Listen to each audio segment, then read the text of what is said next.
हर गांव में 2 या 3 पार्टियां पाएंगी इन्हीं नेताओं की। इन पार्टियों के चक्कर में आकर के हम एक दूसरे के दुश्मन बन जाते हैं, और दुश्मन भी ऐसे बन जाते हैं हम एक दूसरे को मारने पर उतारू हो जाते हैं। मेवात की जनता को सोचनी चाहिए, मेवात की जनता को सोचना चाहिए, ये नेता हमारे लिए कुछ नहीं कर पाएंगे और नहीं कुछ कर पाते हैं। ये अपने ऐसी रूम और बेडरूम में सोते हैं। मेवात की जनता परेशान होती है। किसी भी मेवात की जनता को जिनकी मॉब लिंचिंग की गई है और जिनकी मॉब लिंचिंग करने की कोशिश की गई है, अगर एक केस बता दे जिन केसों में इन्होंने किसी को न्याय दिलाया हो, अभी तक किसी को न्याय नहीं दिलाया है।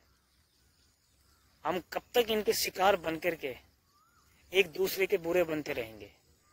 हर गांव में 2 या 3 पार्टियां पाएंगी इन्हीं नेताओं की।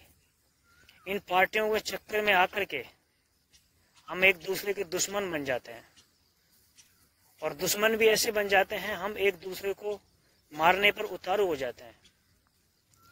मेवात की जनता को सोचनी चाहिए।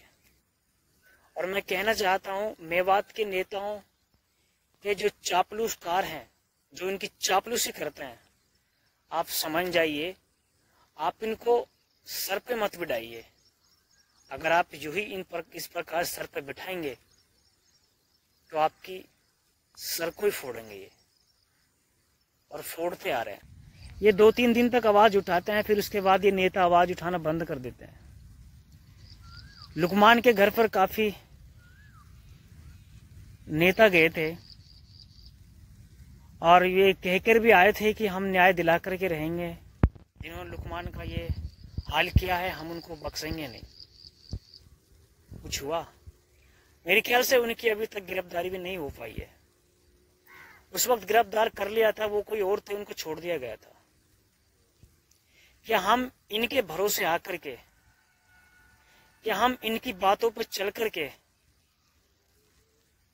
क्या मेवात की जनता अपने आप को धोखा दे रही है? आज के दौर पर मेवात के अंदर कोई ऐसा नेता नहीं है जो मेवात के किसी मजलूम की आवाज उठा करके ऊपर तक पहुंचा है। मैं आपको एक एग्जांपल देता हूं। अगर मेवात के किसी भी गांव में अगर लड़ाई हो जाती है, छोटी सी भी, उस लड़ाई में ये नेता पूरा जोर लगा देते हैं। केस बनवाने में, पब्लिक को लुटवाने में कोई कसर नहीं छोड़ते।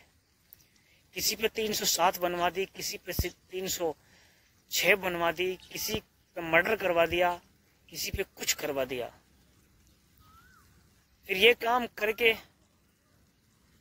और करवा करके पब्लिक परेशान रहती है। लोगों पर केस बनवा करके ये ऐसे समझते हैं कि जैसे हमने कितना बड़ा तीर मार दिया, जैसे हमने कोई लोकसभा का चुनाव जीत लिया, जैसे हम कितनी बड़ी गद्दी पर बैठ गए। हमारी मेवात की जनता खैर इनके चंगुल में आके फंस गई है। और मेवात में खैर अन्य भक्तों की तादाद जिस प्रकार से दिन प्रतिदिन बढ़ रही है वो भी आप देख रहे हैं। अगर मेवात के नेताओं का जन्मदिन होता है तो सबसे पहले इनके चमचा होते हैं, जो इनके चापलूसकार होते हैं, सबसे पहले फेसबुक पर, ट्विटर पर वो बधाई देते हैं। इस वीडियो को शेयर करिए ताकि हर व्यक्ति को पता लग जाए कि मुजीम कोटिया सही कह रहा है। इस वीडियो को शेयर करिए। खुदा हाफिज़।